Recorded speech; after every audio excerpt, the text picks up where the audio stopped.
Boeing 707 model का एक विमान इटली के ओरियो ऑल सेरियो एयरपोर्ट से उड़ान भरता है। इस एयरपोर्ट को मिलान बर्गम एयरपोर्ट के नाम से भी जाना जाता है। प्लेन में 144 लोग सवार थे।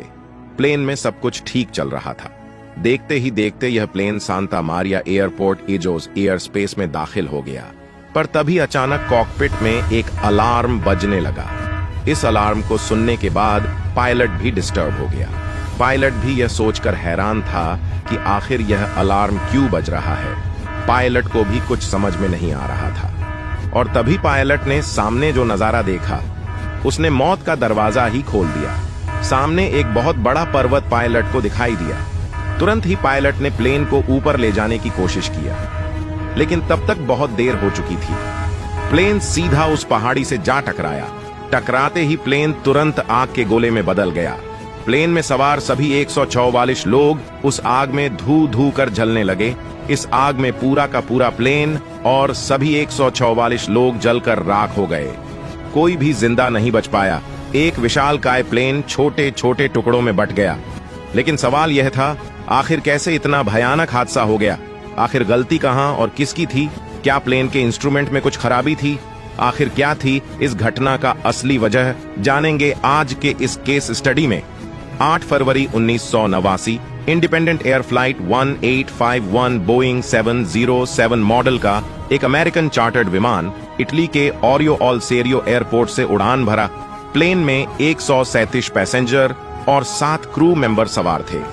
सभी पैसेंजर्स इटली के रहने वाले थे और प्लेन के सभी क्रू मेंबर अमेरिका के थे। प्लेन को 41 वर्षीय कैप्टन डॉग हेर्टी उड़ाने वाले थे। इनके पास 7,760 फ्लाइट आवर्स का एक्सपीरियंस था, लेकिन बोइंग 707 जैसे प्लेन को उड़ाने का केवल 760 फ्लाइट आवर्स का एक्सपीरियंस था। साथ ही 36 वर्षीय फर्स्ट ऑफिसर सैमुअल एडकॉक भी आज कैप्टन का साथ देने वाले थे और इनके पास 3,765 फ्लाइट आवर्स का एक्सपीरियंस था। पर इनके पास भी बोइंग 707 जैसे प्लेन को उड़ाने का केवल 64 फ्लाइट आवर्स का एक्सपीरियंस था। अब क्योंकि इस प्लेन को काफी लंबा सफर तय करना था, इसलिए इस प्लेन में इन दोनों के अलावा और एक फ्लाइट इंजीनियर जॉर्ज गोंजालेस भी मौजूद थे और इनके पास कुल 6,756 फ्लाइट आवर्स का एक्सपीरियंस था। असल में देखा जाए तो बोइंग 707 जैसे प्लेन को उड़ाने का किसी के भी पास ज्यादा एक्सपीरियंस नहीं था। इस प्लेन को बीच में Santa Maria airport Azores में रुकना था और उसके बाद पुंका एयरपोर्ट डोमिनिकन गणराज्य के लिए उड़ान भरना था। यह प्लेन करीब 21 साल पुराना था। 1968 में इस प्लेन ने अपनी पहली उड़ान भरी थी। प्लेन के अंदर अब तक सब कुछ ठीक चल रहा था। प्लेन अपनी मंजिल की ओर तेजी से बढ़ रहा था, लेकिन प्लेन के बाहर बिल्कुल भी ठीक नहीं था। उस दिन मौसम बेहद ही खराब था। पायलट को सामने से बिल्कुल भी दिखाई नहीं दे रहा था। चारों ओर घना कोहरा छाया था। विजिबिलिटी बिल्कुल ना के बराबर था। चारों ओर बस धुंध छाया हुआ था। प्लेन में यवे मरे नाम की एक फ्लाइट अटेंडेंट मौजूद थी। इसकी सगाई कैप्टन डोगर्टी के साथ हो गई थी और यही कैप्टन आज इस प्लेन को उड़ा रहे थे। 2 महीने बाद मई के महीने में यह दोनों शादी करने वाले थे, पर अफसोस इनका शादी का सपना एक सपना बनकर रह गया। खैर, इंडिपेंडेंट एयर फ्लाइट 1851 तेजी से अपनी मंजिल की ओर बढ़ते हुए ए जॉर्ज एयर स्पेस में दाखिल हो गया। उधर एटीसी भी इस प्लेन को समय समय पर गाइड कर रहा था, पर क्योंकि उस दिन मौसम बेहद ही खराब था, इसलिए एटीसी और पायलट के बीच ठीक से कांटेक्ट नहीं हो पा रहा था। खराब सिग्नल की वजह से एटीसी और पायलट के बीच ऑन कॉल बातचीत ठीक से नहीं हो पा रही थी। लेकिन फिर भी यह plane Azores airspace में दाखिल हो गया और Santa Maria airport Azores में लैंडिंग की तैयारी करने लगा। उधर एटीसी ने पायलट से कहा कि आप अपने प्लेन को 3,000 फीट की ऊंचाई तक नीचे ले आओ। उधर पायलट ने भी प्लेन को 3,000 फीट तक नीचे ले आया।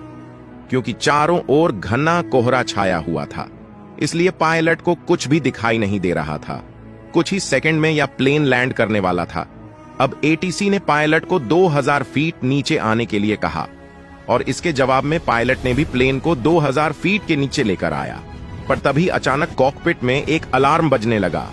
यह alarm ground proximity warning system alarm था। यह अलार्म पायलट को यह कहने की कोशिश कर रहा था भाई आपका प्लेन जमीन के काफी करीब आ चुका है, आप तुरंत ही इस प्लेन को ऊपर की तरफ ले जाओ, वरना यह जमीन से टकरा जाएगा। अब यह अलार्म सुनने के बाद पायलट भी घबरा गया। आखिर यह अलार्म क्या कहने की कोशिश कर रहा है, पर जब तक कि पायलट इस अलार्म को बंद कर देता, तभी पायलट को सामने से एक बहुत बड़ा पर्वत दिखाई दिया। कैप्टन ने जोर से चिल्लाते हुए कहा, ऊपर खींचो, ऊपर, जल्दी ऊपर की तरफ ले जाओ। कॉकपिट वॉइस रिकॉर्डर ने कैप्टन के यही आखिरी शब्द को रिकॉर्ड किया और उसके बाद रिकॉर्डिंग भी बंद हो गया। प्लेन सीधा उस पहाड़ से जा टकराया था। टकराव के तुरंत बाद जोरदार धमाके की आवाज सुनाई दिया और उसके बाद सब कुछ शांत हो गया। ये टक्कर इतना जोरदार था कि एक विशालकाय प्लेन सैकड़ों टुकड़ों में बट गया। टकराव के तुरंत ही प्लेन में भीषण आग लग गई। ये आग इतनी भयानक थी कि पूरा का पूरा प्लेन और प्लेन में सवार सभी 144 पैसेंजर्स उस भीषण आग में जिंदा जलने लगे। इस घटना में सभी पैसेंजर की दर्दनाक मौत हो गई, एक भी इंसान नहीं बचा। उधर एटीसी ने तुरंत ही सर्च एंड रेस्क्यू टीम को घटनास्थल पर भेज दिया, इस उम्मीद से कि शायद कोई बचा हो, पर घटनास्थल का यह नजारा देखकर उनकी यह उम्मीद टूट गई। पैसेंजर्स की जिंदा बचने की उम्मीद करना तो दूर की बात, उनकी डेड बॉडीज को रिकवर करना भी मुश्किल हो गया। कड़ी मेहनत करने के बाद सभी पैसेंजर्स की डेड बॉडीज को रिकवर किया गया। वही घटनास्थल से प्लेन के ब्लैक बॉक्स को बरामद किया गया और रिकॉर्ड करने के लिए भेज दिया गया। वही इन्वेस्टिगेशन की टीम को तुरंत ही काम पर लगाया गया, ये पता लगाने के लिए कि आखिर यह हादसा हुआ तो हुआ कैसे, आखिर गलती कहां और किसकी थी। और कई साल कड़ी मेहनत करने के बाद इन्वेस्टिगेशन की टीम ने एक फाइनल रिपोर्ट जारी किया, जिसने इस केस को पूरी तरह सॉल्व कर दिया। तो चलिए देखते हैं उस फाइनल रिपोर्ट के बारे में। इस केस स्टडी की शुरुआत करते हैं घटना के कुछ मिनट पहले, जब यह प्लेन एजोर्ज एयर स्पेस में दाखिल हो गया था और लैंडिंग की तैयारी कर रहा था। उस समय यह प्लेन पिको ऑल्टो पहाड़ी के ऊपर से उड़ान भर रहा था। इस पहाड़ की ऊंचाई 2000 फीट से 2500 फीट तक है। तो ऐसे में सवाल यह आता है कि अगर पहाड़ी की ऊंचाई 2500 फीट तक है, तो ऐसे में यह प्लेन 2000 फीट नीचे क्यों आया होगा? इस प्लेन को तो कम से कम 3000 फीट के एल्टीट्यूड पर होना चाहिए था, और एटीसी भी इस प्लेन को 2000 फीट नीचे आने के लिए परमिशन क्यों दिया था? और इसका पता लगाने के लिए इन्वेस्टिगेशन की टीम एटीसी के पास पहुंच गई और उसके बाद उन्हें जो सबूत मिला उसको सुनने के बाद शायद आप भी हैरान हो जाओगे। दरअसल उस दिन एटीसी यानी कि एयर ट्रैफिक कंट्रोलर के रूप में कोई एक्सपीरियंस ऑफिसर नहीं था, बल्कि इस प्लेन को एक ट्रेनी ऑफिसर ग्राउंड से कंट्रोल कर रहा था। एक ऐसा ट्रेनी ऑफिसर जिसे अगर प्लेन किसी मुसीबत में फंस जाए तो क्या करना चाहिए और प्लेन को उस मुसीबत से कैसे बचाना चाहिए, इसके बारे में कोई भी नॉलेज नहीं था।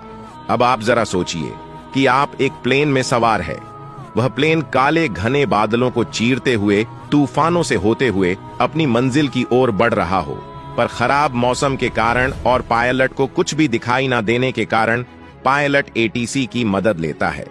पर एटीसी ऑफिसर तो एक ट्रेनी ऑफिसर है, उसे मुश्किल समय में क्या करना चाहिए उसके बारे में थोड़ा सा भी नॉलेज नहीं है।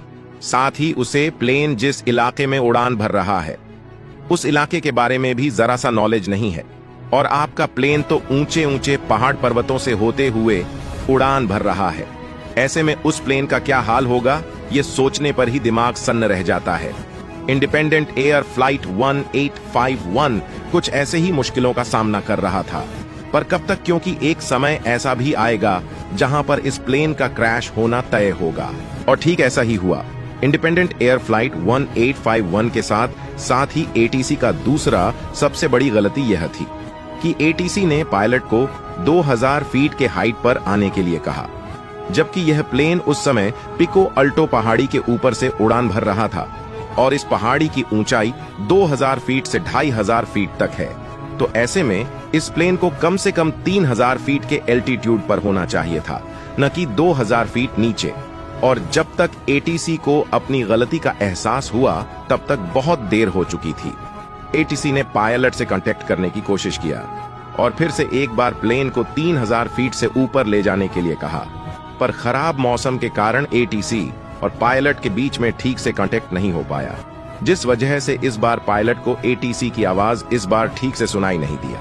अब यह एरोप्लेन 2000 फीट की ऊंचाई पर उड़ान भरते हुए सीधा उस ऊंची पहाड़ पर्वतों की ओर तेजी से बढ़ने लगा और फिर वही हुआ जिसका डर था। दोस्तों, ऐसे हालातों में भी प्लेन को हर मुसीबत में बचाया जाए और प्लेन को अपनी मंजिल पर सही सलामत लैंड कर दिया जाए, इसलिए पायलट के पास एक नक्शा दिया गया होता है। प्लेन जिस एरिया से उड़ान भरने वाला होता है, उस एरिया का पूरा नक्शा पायलट के पास होता है, जिसकी मदद से पायलट प्लेन को सुरक्षित रूप से उड़ा सके। लेकिन शायद आज का हमारा प्लेन इंडिपेंडेंट एयर फ्लाइट 1851 की किस्मत अच्छी नहीं थी। पायलट के पास उस एरिया का नक्शा तो था, पर काफी पुराना, 2 साल पुराना या 5 साल पुराना, करीब 27 साल पुराना, और उस पुराने नक्शे में भी गलत जानकारी दिया था। अब ऐसे में पायलट आखिर क्या ही करता। ऊपर से मौसम भी इतना खराब था कि पायलट को कुछ भी दिखाई नहीं दे रहा था। इस घटना में एक के बाद एक कई सारी गलतियां इन्वेस्टिगेशन टीम को मिली, जो इस घटना की वजह बनी। खैर, आज के वीडियो में बस इतना ही। वीडियो अच्छी लगी हो तो लाइक शेयर जरूर करें।